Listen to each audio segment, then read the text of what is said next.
Bonjour les quatrièmes, nous allons corriger ensemble votre devoir sur les tableaux croisés dynamiques. Alors rappelez-vous, vous aviez à réaliser 3 tableaux ainsi qu'un graphique avec le deuxième tableau. Vous allez pouvoir participer à cette correction puisque pour chaque correction de tableau, des solutions apparaîtront sur votre écran et ce sera à vous de cocher le tableau correspondant à celui qui était demandé dans le cadre du devoir. Alors, eh bien, vous aviez ici la base de données sur laquelle nous devons travailler. Pour créer le premier tableau croisé dynamique, il vous suffit de vous placer dans une cellule au choix de cette base de données. Dans l'onglet Insérer, cliquez sur le bouton Tableau croisé dynamique. Vous voyez qu'Excel a directement reconnu la base de données. Il ne vous reste plus qu'à choisir l'emplacement du tableau. Dans le cadre du devoir, vous deviez choisir nouvelle feuille de calcul, les créer sur le moment venu. Moi, vous voyez que j'ai déjà créé les feuilles pour chacun des tableaux, donc je vais choisir feuille existante, me placer dans tableau croisé dynamique 1 et dans une cellule au choix. Le tableau est prêt à être inséré. Alors, ce tableau devait représenter le nombre d'élèves par destination et par sexe. Je sais déjà 2 choses importantes que je peux savoir facilement, c'est la destination et le sexe. Donc, je vais mettre sexe en colonne et destination, ici voyage, en ligne. Il ne me reste plus qu'à insérer les données à l'intérieur du tableau croisé dynamique, c'est-à-dire le nombre d'élèves. Souvenez-vous, pour donner un nombre de personnes, ici d'élèves, on prendra soit le nom, soit le prénom, peu importe, l'un des deux, moi je vais choisir prénom, et on mettra bien dans la zone valeur puisque nous voulons voir apparaître des données. Voilà, le tableau est déjà réalisé. Il ne fallait plus que le mettre en forme. C'était comme vous le souhaitiez. Moi, je vais donc dans l'onglet Création mettre ce tableau en vert et augmenter la taille des caractères.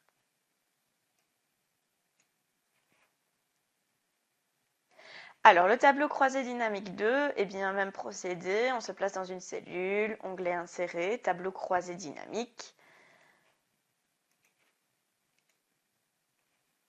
Le tableau inséré devait représenter la moyenne d'argent récolté par destination et par classe.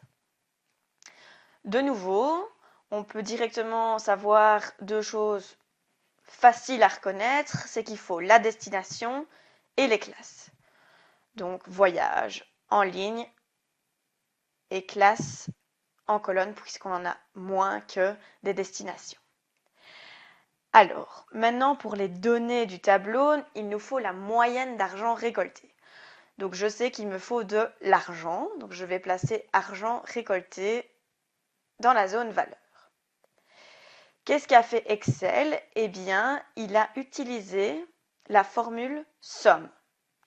Nous, c'est la moyenne qui nous intéresse, donc pour cela, clic gauche sur somme d'argent récolté, paramètres des champs de valeur, et on va utiliser la formule moyenne.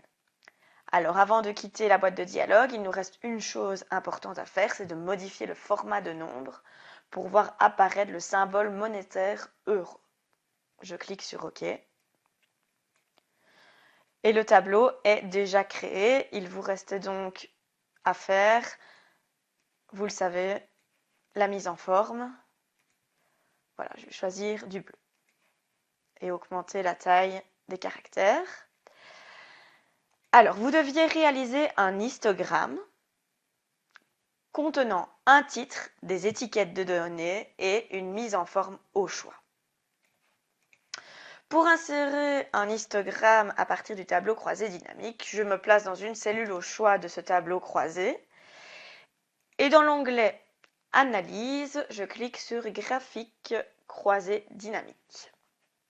Directement, je tombe sur les graphiques histogrammes où vous pouviez choisir n'importe lequel. Il n'y a pas de consigne à ce niveau-là. Donc moi, je vais insérer un graphique histogramme groupé 3D. Le voilà. Alors, on vous demandait un titre. Pour ça, sur le petit plus à droite du tableau, vous pouvez cocher les éléments que vous voulez ajouter. Donc, titre de graphique. Je coche et j'inscris un titre de graphique qui correspond simplement au tableau. C'est-à-dire, moyenne d'argent récoltée par destination et par classe. Ensuite, on nous demandait d'ajouter des étiquettes de données. Toujours sur ce petit plus, je coche étiquette de données. Vous voyez que le montant est apparu. C'est la moyenne par voyage et par classe. Alors, pour le mettre en forme, vous avez l'onglet Création qui apparaît et vous pouvez choisir une mise en forme de graphique au choix. Voilà, je vais choisir un fond noir.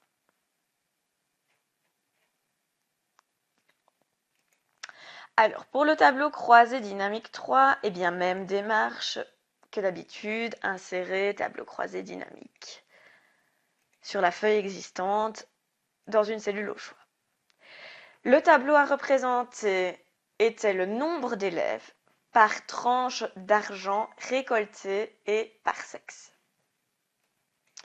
Alors, on sait donc qu'il nous faut en étiquette de ligne et de colonne le sexe, garçon ou fille, et les tranches d'argent. Les données seront le nombre d'élèves. Donc, sexe en colonne et l'argent en ligne. Vous voyez que ça fait pas mal de lignes. Pour ça, on va constituer des tranches. Ces tranches devaient commencer à 1 euro, terminer à 415 euros et être réparties par 50 euros. Pour créer des tranches, je me place dans une cellule au choix des étiquettes de ligne, clique droit sur un des montants, puis cliquez sur Grouper. Début, 1 euro, fin 415 et les tranches sont de 50.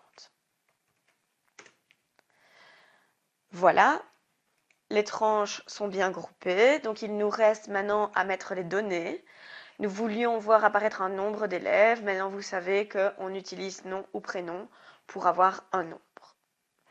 Le graphique est déjà, le tableau, est déjà terminé. Il suffisait de choisir une mise en forme.